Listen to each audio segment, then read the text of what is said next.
Hi, this is Mark at Ding Dong's Garden. We sell grapevine cuttings to DIYers and people who enjoy plant propagation as a hobby. We're out here where we've planted all of our grapevines in ground. But before we put them out here, we grew them in pots in a hoop house. Just wanted to share with you how easy it is to grow grapes in a pot and be able to harvest the fruit from them. Growing grapes in containers is very easy, and you can often get a harvest or get some grapes within the year following planting. First step is getting a grapevine. We grow our grapevines from cutting. We find that growing grapevines from cuttings is less expensive, and it has a high success rate. To learn more about how we root our grapevines, you can follow the link I've put above or see the link in the description below. Whether you grow your grapevine at a nursery or root it from a cutting, the first step is planting it in a pot. Once our grapevines are a little established, we pot them up in a 4-gallon black nursery pot. But any orange or blue 5-gallon container from a hardware store would be just fine. You just have to make sure you drill holes in the bottom for water to drain out. Once the grapevine is in the pot, we use a tomato cage inserted into the pot soil to give some structure. So as the grapevine grows up, you won't have to tie it off or build a trellis.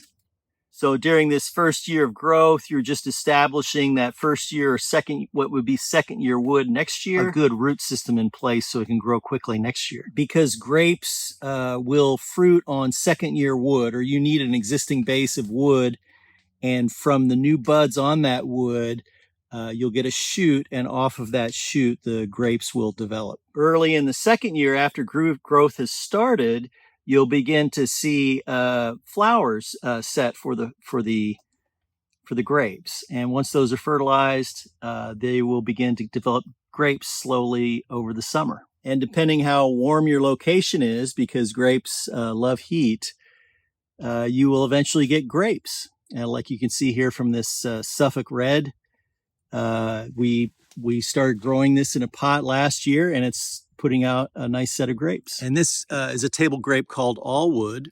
And one nice thing about rooting your own cuttings is that you can choose some more unusual cultivars. You can order the cuttings that may not be available in your local nursery and root them and grow them out on your own. So growing grapes or mulberries or figs from your own cuttings gives you a lot wider choice in terms of what you can grow. And here's one last example, Flame. It's another table grape, and it's doing great. We started it last year in a pot, and this year it's producing a nice set of grapes.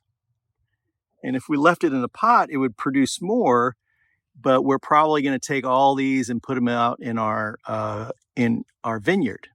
And while you can keep growing grapes in pots indefinitely, as long as you maintain the water and fertilizer, you can plant them out. It doesn't have to be a formal trellis like this. It can be anything like an arbor or anything that would give the vine support.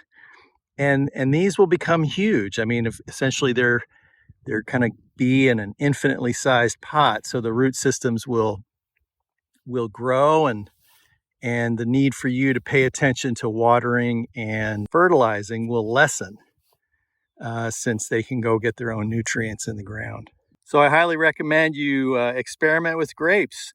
Maybe grow some from cuttings, grow them in a pot, and if you have a little bit of space that you can plant them in, you can put them in the ground and see how great they are as a plant to have in your garden.